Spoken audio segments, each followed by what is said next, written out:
Sean here with BaseMint Comics, and this is a Cornerbox Classics episode. And I realized I probably talked about like what this is in one of the first episodes, but just in case you're like new to the channel or popping in, I have at last count, when I just looked at it, something like 15,762 Marvel comics in this basement. And what I started to realize is like I've been collecting like complete runs of books for as long as I've been in comics. And it started off first with the X-Men. Like X-Men's my first comic book love, and so I got everything. The only thing that I'm missing is issue number 1, but I have plenty of great reprints of that one, since that one is probably out of the budget forever. And so I have this like spreadsheet that I built years ago that has like the continuity of the X-Men. So like when new titles would pop up, I got it to fit in kind of seamlessly story-wise for the best flow of continuity to read the X-Men. So I've done that now twice. I did that once where I just sort of read through it, and then the second time that I've been going through it, I sort of I had a friend today point out that I must be some type of particular autistic, because when I was reading X-Men through this continuity thing, what I did was I only allowed myself to listen to music that was time period specific to when the issues came out. You know, so the 60s stuff was obviously like a lot of Beatles and Searchers and Manfred Mann and et cetera, and it sort of expanded some of my musical knowledge for eras or whatever, and I had to dig through some stuff for things that I didn't have, because it was also like I wasn't like using Spotify. I was actually like you know, it was my record collection, and you know, then sort of filling in whole. It gave me like an opportunity for like eras and stuff that I wasn't as versed in to sort of get some idea. So that was what I was doing with the X-Men thing. And then a few years back, I had finished up a run of Amazing and Fantastic Four and Avengers kind of all at the same time, and was like very excited to read this stuff, and was sort of going through it in like month or year chunks. Like I'd read like a year of Amazing Spider-Man, and then a year of Avengers, and then all of a sudden I was like, oh, Marvel Team Up premiered here, so I should pull Marvel Team Up into this. And the problem with doing that like year by year was by the time that I was done reading a year's worth of Spider-Man, I'd sort of forgotten what was going on in Avengers. And I mean, I was tacking on like tons of stuff at this time. And so then when I started the channel, all of a sudden the Cornerbox Classics thing came into my head, where I was like, hey, if I'm doing weekly reviews of stuff, because like the idea for the channel was like, okay, I wanted to film bike rides with my kid, of us going up to the shop and just having like, while he's still little enough to be in the bike carrier and like going up to the shop with me and stuff like that, kind of wanted to have some of a like kind of video log of that, of him kind of growing up with the bike rides. And then, you know, I was sort of doing this read, and I was like, hey, along with doing like the books that I'm reading currently, since I started all this stuff in 61, I'll just do these Cornerbox Classic things where it'll be like, imagine if I had biked up to the comic book shop the week of February 9th, 1982, what would I have picked up from the shop, and act as though, you know, this is me checking out these books for the first time or whatever in that time period. And so where I was when the channel started was like October of 81. So I've read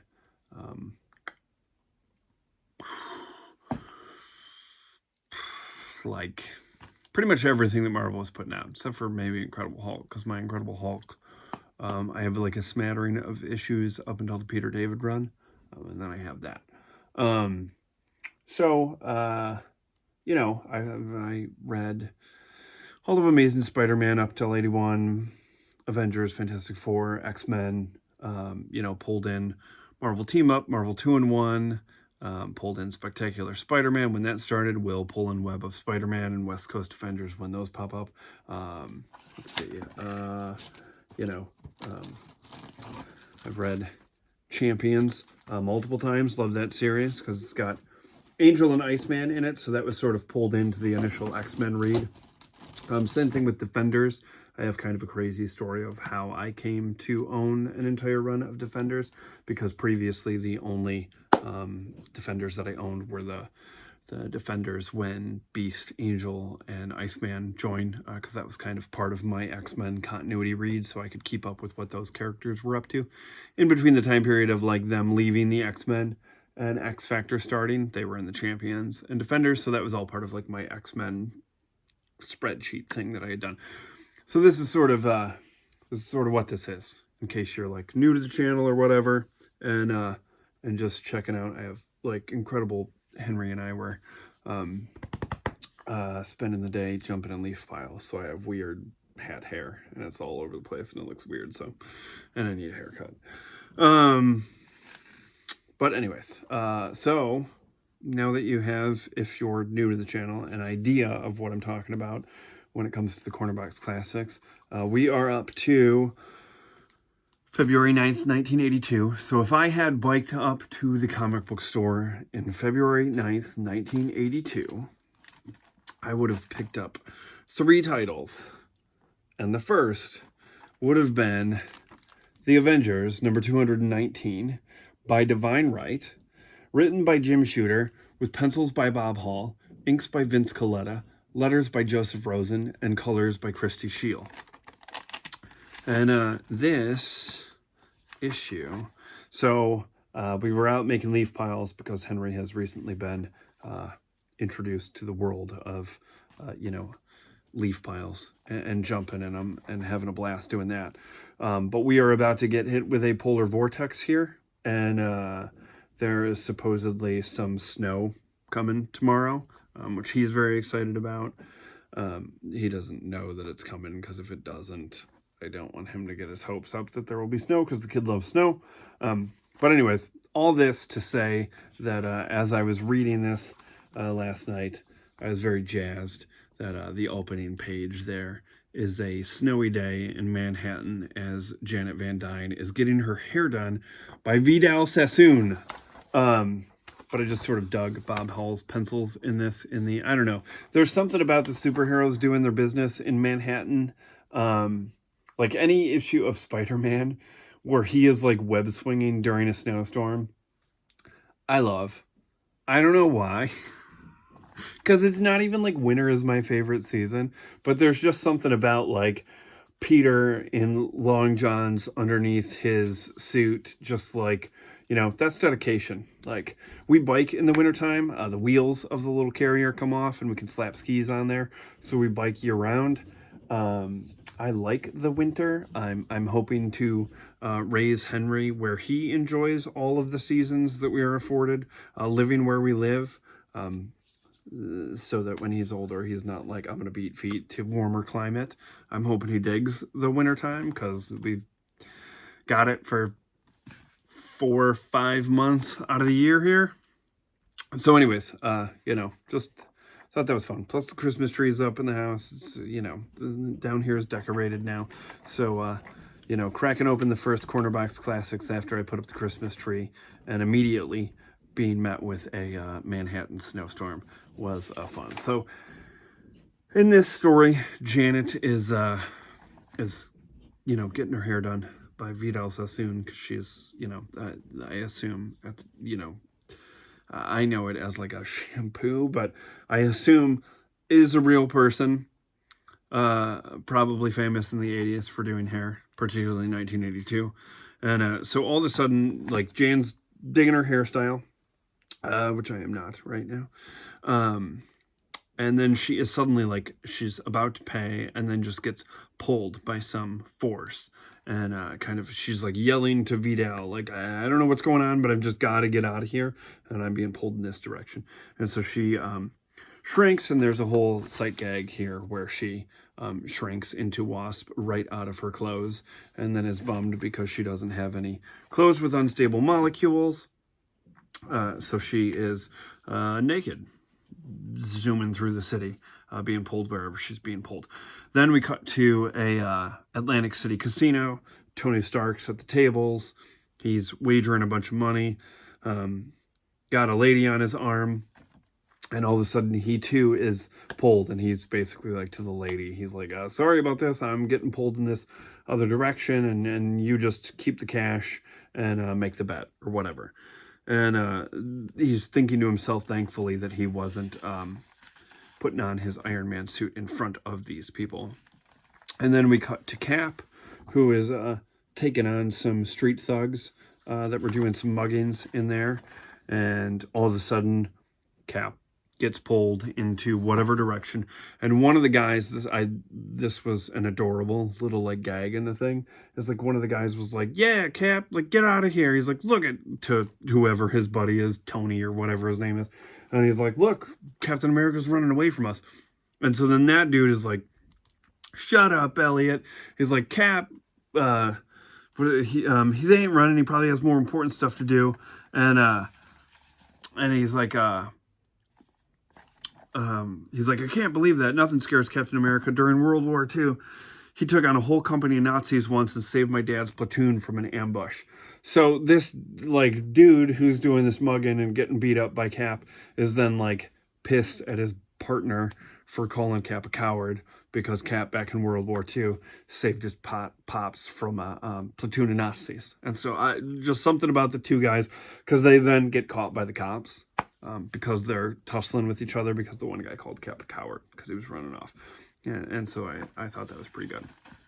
And then we cut to Avengers Mansion, and Thor swoops down as Jarvis is shoveling some snow, trying to get this done before the Knicks game kicks on. He invites Thor to watch the Knicks game with him, and Thor is pulled off in the direction, and it turns out that they are being pulled towards Moondragon's ship, and this is not the first time that Moondragon has done this type of crap with them, so they're not exactly thrilled about it. And so Moondragon winds up taking them to this place called Babani, and Drax is there, and basically she talks about how there's like an uprising there, and she needs the Avengers' help to like quell the uprising. And they're not necessarily feeling like doing this, but they're sort of kind of drawn to. And I mean, if anyone knows, I mean, my history with Moondragon in reading the Avengers is that she sort of just telepathically controls people. And so clearly you as the reader,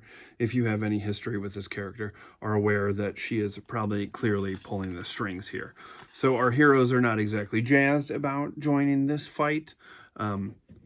But their kind of internal thought bubble monologue is that they are being sort of pulled in this direction, and they don't know why they feel uneasy about it, but they're kind of okay with it. And so they stop the uprising, and they're about to leave, and Cap's like, no, I think we should stay. Like, something tells them that, like, oh, we should just stick around for a little bit. And so they do. Moondragon's a little uneasy about it. The very next day, they see, like, the same guys that they were fighting kind of in an area that they shouldn't be. And they're like, oh, hey, sorry about yesterday. That was weird. We just suddenly felt compelled to start this uprising. Didn't really want to. No hard feelings, right? And that's sort of when our heroes start to put together that Moondragon is pulling some strings here at this planet, or wherever, Babani, wherever they are. And so right as they're kind of piecing this together, like Cap and Janet piece it together, and she kind of pulls Thor to her side. So the issue sort of ends with like Cap realizing that Drax is being, or sorry, not Cap, Iron Man realizing that Drax is being controlled by Moondragon, Thor being controlled by Moondragon, and Cap and Janet realizing that everyone here is being controlled by Moondragon. And so that's where we're at in this issue of Avengers. So pretty great Bob Hall pencils. He is like I was not super familiar with his work until reading Avengers. And and I've grown to enjoy it quite a bit. And he is a guest at Motor City Comic-Con this weekend, and I was going to go Friday, and I'm looking forward to that. So up next in the Cornerbacks Classics would be Marvel Fanfare #2, and the main story is titled To Sacrifice My Soul, released on February 9th, 1982. It is written by Chris Claremont, with all art duties, pencils, inks, and colors done by the wonderful Michael Golden, and letters by Joseph Rosen. There is a backup Fantastic Four story called Annihilation, which is written by Roger McKenzie. Pencils are by Trevor Von Eden, who will also be a guest at Motor City. Inks by Armando Gil, letters by Diana Albers, and colors by Glennis Ween Oliver. And I am a sucker for the Savage Land. Sauron is my all-time favorite, like, X-Men sort of, I don't know, something about a, like, vampire, dinosaur, pterodactyl thing right up my alley as a Jurassic Park loving kid. Which, by the way, I just recently, over the weekend, watched Jurassic Park Rebirth, and it was horrendous. Horrendous. They should have just been the one. I had hopes because there were. I'm going to go off on it. In the trailer, when I saw the trailer, there were parts of the first book, the Tyrannosaurus Rex, like, river raft thing was in the first book, but not in the first movie. And there were pterodactyls, which were in the first movie. And a little bit of that, like, we got to get some dino DNA out of the eggs, was a little bit of the second book. And so I had, like, high hopes for it. Did not see it in the theater. Saw it when it popped up on Peacock, because we had a subscription for like a month. Watched it, and I was like, this is horrible. And it was mostly horrible because of the CGI. Like, you can't go from, like, I saw the movie the night it came out in 93. We'll say 93. And you can't go from Stan Winston, like, animatronic, 70 people working the suit and it looking real, to bullshit CGI. They look so ridiculous. And that main dinosaur looked like a Rancor, which was stupid. Like, a Tyrannosaurus Rex is terrifying in and of itself. You don't need to mutate it. That's dumb. Anyways. So I'm a big Savage Land fan. My best pal and I, when we were kids, his parents they built a cabin when they were on their honeymoon back in the probably 60s, late 60s, early 70s. They kind of picked out some land up in northern Michigan on the Muskegon River, and built a cabin and had a bunch of land. And so when we would go up there for like Easter break or summer vacation and spend weeks up there, it was always like our Blackbird would crash, and we'd take our X-Men toys, and I had Jurassic Park, like, dinosaur toys, because, it's the Savage Land. And days on end, from sunup to sundown, just having our heroes go through the Savage Land, and it was a blast, and I've always had a soft spot for that. So where this left off last time was Brainchild and the other mutates had transformed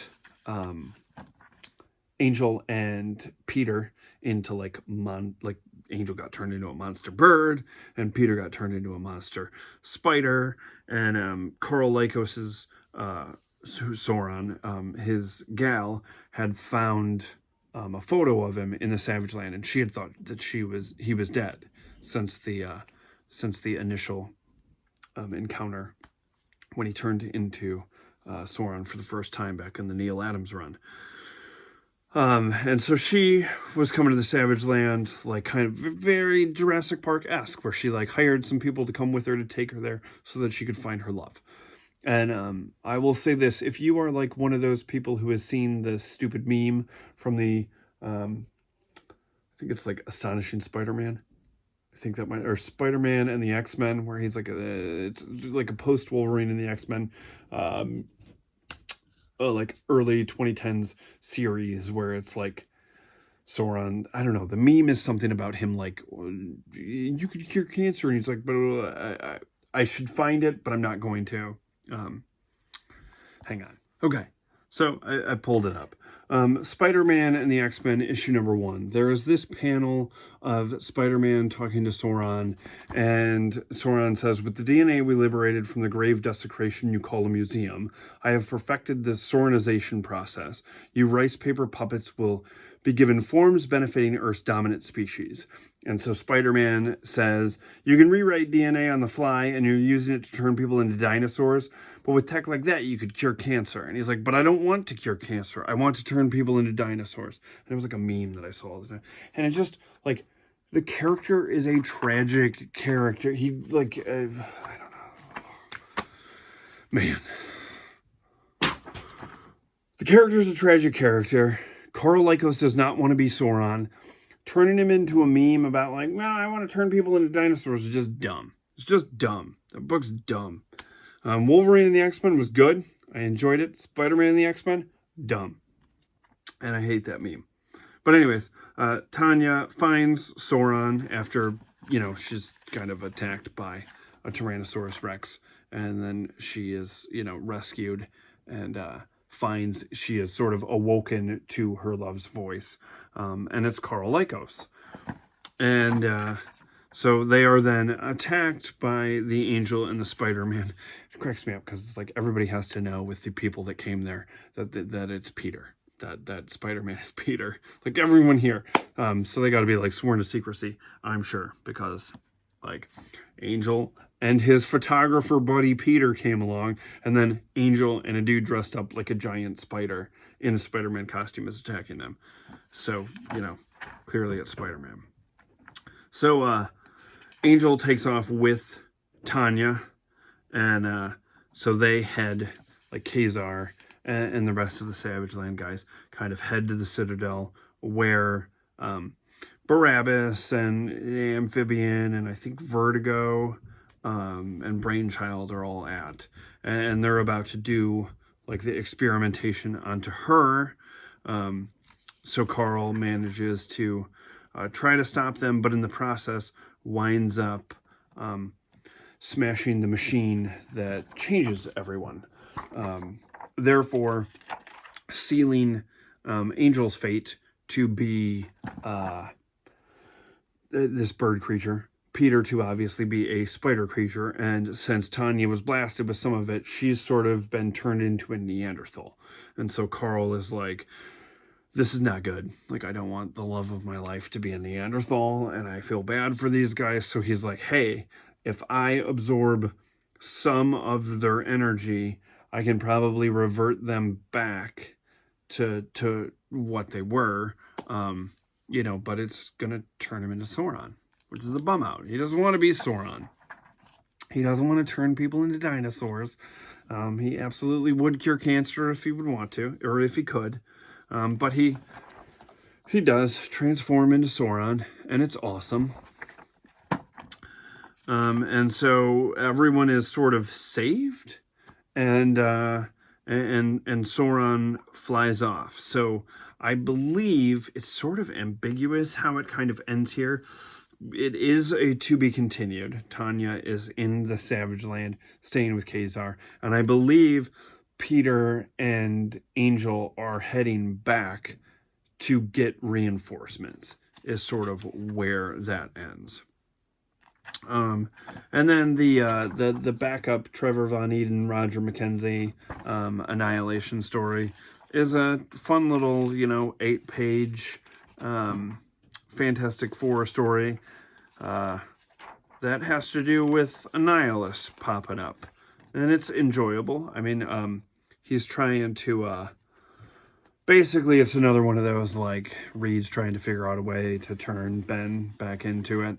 Back into normal, and has to use the device that was going to be able to change Ben to stop a nihilist. And so, sad trombone, but Ben is just used to it by now. So a Savage Land story is great. There's this pretty great back cover by Trevor Von Eden, a little black and white Annihilus in there. This is good. It's a fun Savage Land story. I love fun Savage Land stories, unless they take place in Spider-Man and the X-Men. As you can see, I clearly have a bone to pick with that trade paperback. So Up next, and the final issue of this episode of Cornerbox Classics, is the Uncanny X-Men number 157, Hide and Seek, released February 9th, 1982, written by Chris Claremont, with art by Dave Cockrum, inks by Bob Wyacek, letters by Janice Chang, and colors by Don Warfield. And so this is the kind of final part of there is a bad Shi'ar dude who is going to blow up the Earth, which seems like something that they would do all the time. So it opens up with our characters in their spacesuits doing some repairs to the Starjammer. Peter is feeling a little woozy. He got stabbed through the chest by Deathbird, who I have here in action figure form because that just showed up the other day. And it's pretty fantastic, along with this great Gladiator. Look at the colors. So good. Hasbro's been killing it. Granted, it sucks because I have to update every friggin' one of my figures, but they've been doing a really good job of getting like bright colors onto the figures, which I love. Price point, I do not love so much, but the figures, I do. So Peter and Wolverine are helping out with this. Peter starts to get a little bit woozy because he's got the chest wound, and he winds up in the med bay with Sikorsky, the little widget gadgety thing here in the Starjammer. And we don't know what's going on with Peter because this is the first time we've ever read this issue, even though it is not. And I 100% know what is coming because of one of the bad guys named the Brood that was recently introduced a few issues ago. So the Iraqi, one of the Shi'ar guys that they are trying to get in contact with to say that Lilandra has been rescued and there's no reason to attack the Earth, is assassinated by Admiral Lord Samadar, who is obviously the one that wants to obliterate the Earth.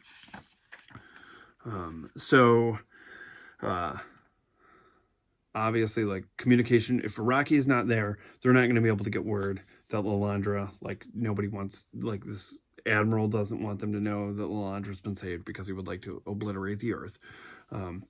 So the Starjammers, Lilandra, and Xavier and the X-Men are suddenly in crisis mode of we've got to get word to someone. So Xavier reaches out with his mind because they left Nightcrawler and Kitty behind as kind of a sign of good faith. And while he is doing this, he sort of notices a presence in himself, which seems incredibly alien, and people don't talk enough. I mean, maybe they do, but I don't hear them talk as much as they should about how fantastic Dave Cockrum's pencils are and designs for alien ships, alien worlds, and aliens in general. A master at his craft that I did not appreciate enough when I was younger. So Charles is obviously basically freaked out about this, winds up comatose. The Brood strike up again. They rebargain with Deathbird to basically hey, we got to team up again to make sure what's going on between our gang happens. And so the Brood realizes that hey, these mutant characters are pretty good for what we need them for. And so Deathbird's well, I hope you get them. Then it cuts to Kurt and Kitty, who are on the Shi'ar ship. And while Kitty has been messing with this a thing in the ship that changes her costumes, it's like a sight gag as Kitty's going through all these dumb costumes, and you kind of roll your eyes at it because you're like, come on, kid. What you don't realize is that she's actually while she's doing this, kind of has her hands in the Shi'ar systems. And since she's a tech whiz, she's sort of figuring out a little bit of what's going on. So they decide that hey, we got to bust out of here. She starts phasing through some things, and then some guys come to kill Nightcrawler, and he teleports and makes quick work of them. And Kitty and Kurt have been working out a plan, which they don't tell us yet. And so they run in to go get Araki to help them and realize that he's dead. So Samadar, the Admiral, is getting ready to obliterate the Earth. And then all of a sudden, there is a bunch of fire and brimstone, which they don't know what is. And then all of a sudden, the Phoenix appears and is basically like, you obliterate the Earth, I'm going to obliterate you. And so the Gladiator, seen here in action figure form, is like, what the hell, thought the Phoenix was dead. And like Oracle thinks the same thing, and right when she is about to like explain that she is dead, she gets teleported away. And Kitty and Kurt, you realize that she used the costume change thing to turn herself into the Phoenix to pull a fast one on the Admiral, and sort of makes Oracle read her mind so that she knows they've been in contact with Landra. She is alive. There is no reason to obliterate the Earth. But Gladiator's like, crap, there's some people on the Imperial Guard who are going to be loyalist to the Admiral, even without this knowledge. And right at that moment, Warstar like rips open the ship, who is desperately needed in Marvel Legend form, if anyone from Hasbro is listening. In fact, most of the Imperial Guard and like half the Starjammers do. And I need a Starjammer ship and all sorts of stuff, which I don't have money for. You know, a battle ensues between Nightcrawler, Kitty, Gladiator, and the rest of the Imperial Guard. And basically, like, the Admiral gets his shot off to obliterate the Earth, but it is intercepted and absorbed by the Starjammer ship. Crisis averted. Lilandra appears, explains that she's alive and that there's no need for this. And then our heroes are basically like, hey, we got to get back to Earth. And, you know, according to Sikorsky, while the professor's body is substantially unharmed, his brain may have been completely irrevocably destroyed. He will not die, but he may well live out the rest of his days as a mindless vegetable because of what happened when he came in contact with this alien thing. So we will see, hopefully in issue number 158, if our dear professor makes it out of it. So that is the 3 issues that I would have picked up if I had biked up to my comic book shop on February 9th, 1982. And so that's Corner Box Classics. Obviously, you know, Corner Box. And these are all classics. They're great comics. And if you don't have them, you should read them. Find some trade paperback with them, or hopefully you can find them in back issue bins on the cheap. But they're all pretty good. So that is Corner Box Classics for this week. We will, God willing, be back on Wednesday for a new comic book bike ride up to the shop to pick up this week's books.